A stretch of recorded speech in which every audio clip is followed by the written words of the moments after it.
Value zone hyper mart ఇప్పుడు మన అమీర్పేట్ లో ఈ సెప్టెంబర్ 18న గొప్ప ప్రారంభం.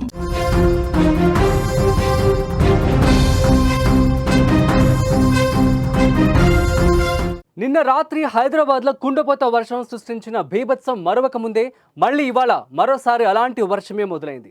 హైదరాబాద్లోని ఎల్బీ నగర్, వనస్థలిపురం, నాగోల్ తదితర ప్రాంతాల్లో వర్షం దంచి కొడుతోంది. ఇప్పటికే నిన్న కురిసిన వానకు నగరంలోని పలు ఇండ్లలోకి నీళ్లు వచ్చి చేరింది. ఇంకా ఆ నీరు బయటకు పోకముందే మరోసారి కురుస్తున్న వర్షం నగర వాసులను భయపెడుతోంది.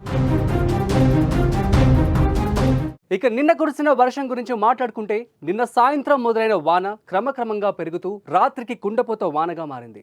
ఆకాశానికి చిల్లు పడిందా, గోదావరికి గండిపడి ఆ నీరు రోడ్లపైకి వచ్చాయా అన్నట్లు హైదరాబాద్లో రోడ్లపైకి వాన నీరు వచ్చి చేరింది. ముఖ్యంగా కృష్ణానగర్లో పలు ప్రాంతాల్లో భారీ వరద కారణంగా రోడ్లన్నీ బ్లాక్ అయిపోయాయి.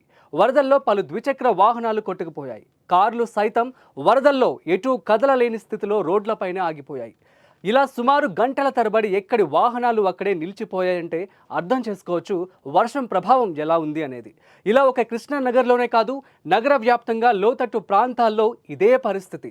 ఇదిగో ఈ విజువల్స్ చూస్తే అర్థమవుతోంది. అయితే ఇంకా నిన్నటి వర్షం నుంచి నగరవాసులు తేరుకోకముందే మరోసారి నగరానికి భారీ వర్ష సూచన హెచ్చరికతో జీహెచ్ఎంసీ, డిఆర్ఎఫ్, హైడ్రా సిబ్బంది అలర్ట్ అయ్యారు. లోతట్టు ప్రాంతాలతో పాటు వర్షపు నీరు భారీగా వచ్చి చేరే ప్రదేశాల్లో హెచ్చరికలు జారీ చేశారు.